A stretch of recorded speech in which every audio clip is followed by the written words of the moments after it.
আমার আল্লাহ বলে, হে ইমানদার বান্দা বান্দিরা, যারা আমি আল্লাহকে আল্লাহ বলে মেনে নিয়েছো, যারা আমার রসুলকে রসুল বলে মেনে নিয়েছো, তাদেরকে উদ্দেশ্য করে আমার আল্লাহ বলে, হে ইমানদার বান্দা বান্দিরা, ইত্তাকুল্লাহ, তোমরা আমি আল্লাহকে ভয় করো। কাকে?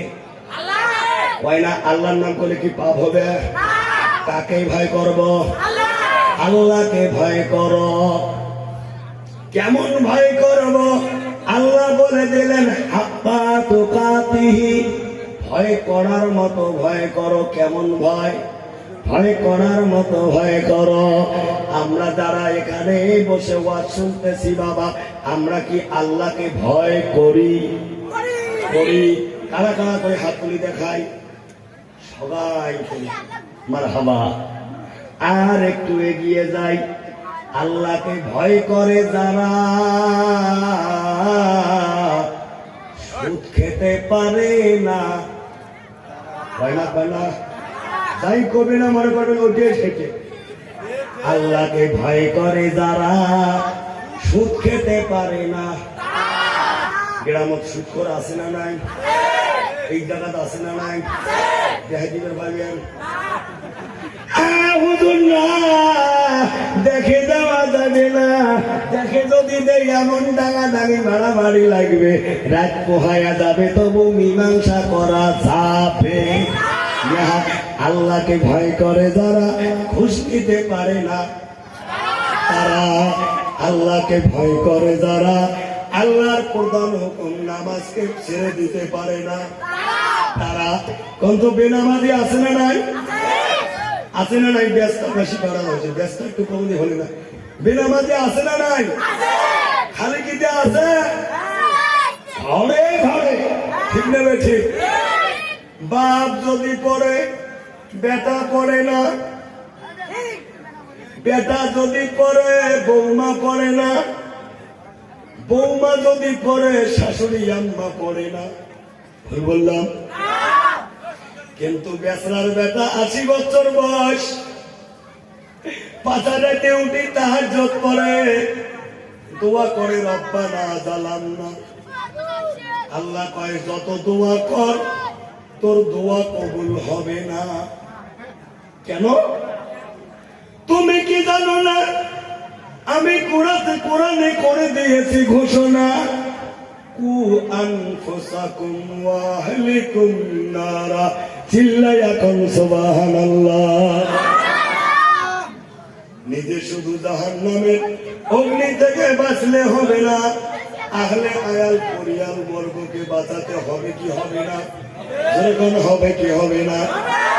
নিজে নামাজ পড়ে ছেলেকে নামাজ পড়ার কথা বলে না, এমন বাবা নিশিগঞ্জ নাই?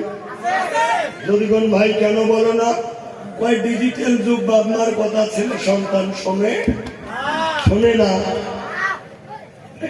ভাইদান, আল্লাহর নবী বলেছে, সন্তানের বয়স যখন 7 হবে নামাজের জন্য তাকিদ করবে, যখন 10 হবে শাসন করে হলে তাকে জামাতের কাতারে খাড়া করে দিবে। যেরকম সুবহানাল্লাহ। ভাইদান, 18 বছরই 20 বছরই বেটা নামাজ পড়ে না, রাত 11টা 12টা বাজে তাও ঘুমায় না। মোবাইলে ব্যস্ত। ঠিক না? যেই ফজরের আযান দেয় মুয়াজ্জিন, আসসালাতু খায়রুম মিনান নাওম,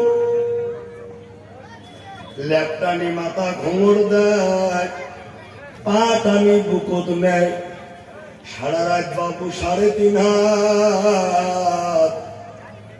ফজরের আযানের পরে পরে গোটে ঘাটে 1.5 হাত। ঠিক না বেঠে? আবার মাথায় এমন করে ঘুমড় দেয়, বাইরে থেকে ঘরে ঢুকলে বোঝা যায় না ওটা বেটা না চাউলের বস্তা। যেরকম ঠিক না বেঠে? কিন্তু মোবাইল ছাড়া বাবুর দিন চলে না। পেটে ভাত নাহি যাক, দামি কাপড় নাহি থাক, মোবাইল সারা দিন চলে না, মোবাইল আসিল কি দোলা লাগিল, পড়াশোনায় মন তো বসে না। যখন ঠিক না বেঠে ঘরে দান গালা ফাটতেছে, ঠিক না বেঠে? মোবাইল আসিল কি দোলা লাগিল, পড়াশোনায় মন তো বসে না।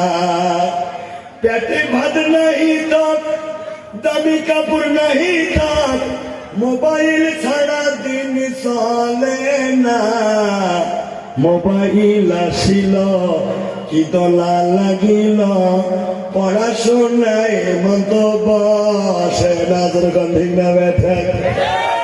রাত 12টার পরে ডিউটি যখন ফোন করে, দু চোখ দেখো আসে না,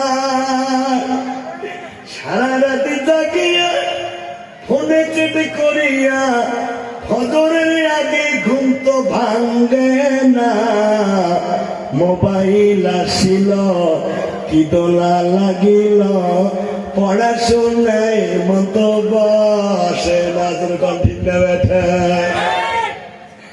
হায়রে মোবাইলের জ্বালা, প্রেম প্রীতির মেলা, ঠিক না বেঠে? মোবাইল আসি বর্তমান ছেলে মেয়ে এমন হচ্ছে, মাইও যে প্রেম করে বাপ মা তো দূরের কথা, শয়তানও জানে না মাইও প্রেম করে। যেরকম ঠিক না বেঠে? হায়রে মোবাইলের জ্বালা, প্রেম প্রীতির মেলা, এখন আর পার্কে যাওয়া লাগে না, বিছানায় বসিয়া ভিডিও কল করিয়া, বিছানায় বসিয়া ভিডিও কল করিয়া কয় মোরে সোনা বন্ধু ভুইল না, মোবাইল আসিল কি দোলা লাগিল, পড়াশোনায় মতো বসে না। তোর কোন ঠিক না বেঠা? আইডান মুরব্বী বাবাদিরা, আল্লাহ পাক বলছে আমি আল্লাহকে ভয় করো। কেমন ভয় করবো মামুদ? অমন ভয় করো, ভয় করার মতো ভয় করো। অতক্ষণ পর্যন্ত কবরের জমিনে ঝুলা, যতক্ষণ পর্যন্ত পাকা পোক্ত মমিন মুসলমান বলতে পারো নাই। জোরে কোন ঠিক না বেঠে? এবার প্রশ্ন জেগে গেল, মুসলমান না হয়ে আল্লাহ মরতে বারণ করছে, মুসলমান কাকে বলা হয়? মুসলমান হলো তারা আল্লাহর হুকুম নবীর তরিক মানে। কয়না কয়না মুসলমান হলো তারা আল্লাহর হুকুম নবীর তরিক মানে। যা ঠিক না বেঠে? আমরা কি নবীর তরিক মানি? বা মানি, দাবি করি নবীর উম্মত। গোটা শরীরে খুঁজি পাওয়া যায় না নবীজির একটা সুন্নত। ভুল বললাম? ভুল বললাম? হ্যাঁ না কবেন বাবারে? বক্তা আর শ্রোতা যখন হবে কানেকশন, তখন ওয়াজে বাড়বে অ্যাটেনশন। কোন সুবহানাল্লাহ। আর যখন বাড়বে অ্যাটেনশন, সময় চলে যাবে, কতক্ষণ মনে হবে না। জোরে কোন ঠিক না বেঠা? এই জন্য হ্যাঁ না একটু বলবেন। আর যদি টোপলা না দিয়ে বসি ওয়াজ শোনেন, অল্প পরে উসমতি মুরগির ঢোকে শুনবেন। জোরে কোন ঠিক না বেঠা? ও ভাইজান, মুসলমান কারা? মুসলমান হলো তারা আল্লাহর হুকুম নবীর তরিক মানে যারা। চিল্লায়া কোন সুবহানাল্লাহ। আল্লাহর নবী বলে, মান আহাব্বা সুন্নতি ফাকাদ আহাব্বানি ওয়া মান আহাব্বানি কানা মাই ফিল জান্নাহ। চিল্লায়া কোন সুবহানাল্লাহ। এই ঘটনাবাদের জামানায় যদি কোন উম্মত একটা সুন্নতকে জিন্দা করে, আল্লাহ তার নামে আমলনামায় 100 শহীদানের সওয়াব দান করবে। জোরে কোন সুবহানাল্লাহ। তাহলে একটা সুন্নতের কত দাম? 100 শহীদানের সওয়াব। জোরে কোন ঠিক না বেঠিক? ভাইজান, দাড়ি রাখা কি কথা কয় না? দাড়ি রাখা কি সুন্নত? দাবি করে নবীর উম্মত, মুখে দাড়ি রাখে না, কথা কোন ঠিক লেগেছে। দাদুর বয়স 70 বছর, 80 বছর হয়ে গেছে, তাও নাপিতের দোকানে দেয়া ক্লিন শেভ করে, আরো কয় উল্টে চাষে জোরে কোন ঠিক লেগেছে। 70 বছরই বুইরা দাদু রাস্তা দিয়ে যায়, 70 বছরই বুইরা দাদু গালের দাড়ি শেষে, শার্ট প্যান্ট পিন্ধিয়া দাদু রাস্তা দিয়া হাঁটে। দাদু নায়ক নায়ক ভাব, দাদুর জৈবনের অভাব জোরগান ঠিক না ব্যথা। 70 বছরে বুইরা দাদু গালের দাড়ি শেষে, শার্ট প্যান্ট পিন্ধিয়া দাদু রাস্তা দিয়া হাঁটে। মনে নায়ক নায়ক ভাব, দাদুর জৈবনের অভাব জোরগান ঠিক না ব্যথা। দাড়ি পাইকা কদম ফুল, চোখে দেখে শস্যর ফুল জোরগান ঠিক না ব্যথা।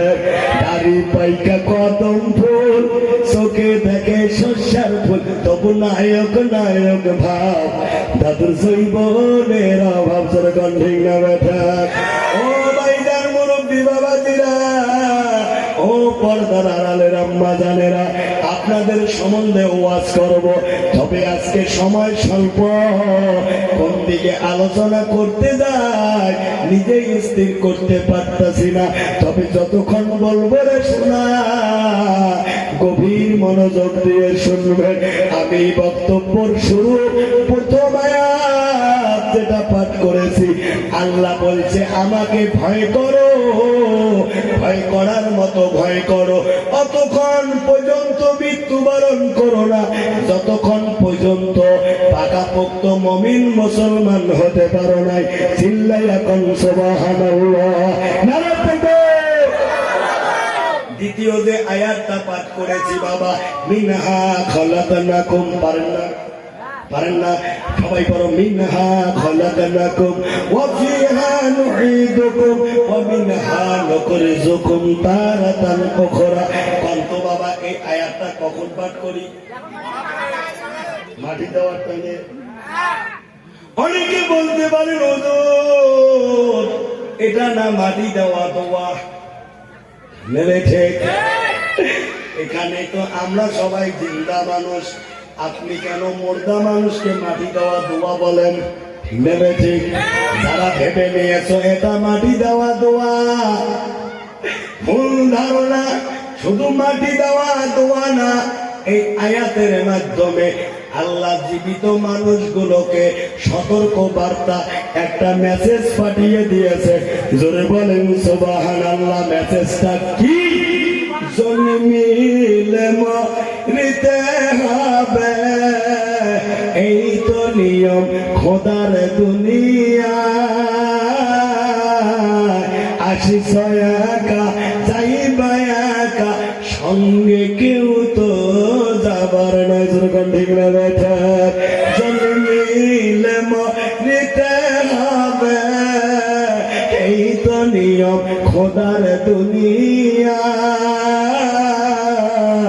আসিস একা যাইবা একা, সঙ্গে কেউ তো যাবার নয়। আজকে তুমি সুস্থ আছো বলে, আজকে তোমার ভালো ইনকাম আছে বলে তুমি সকলেরই আপন। যেদিন তুমি মরে যাবে, সঙ্গী হবে তোমার 3 টুকরা সাদা কাপড়। ঠিক না বেঠি?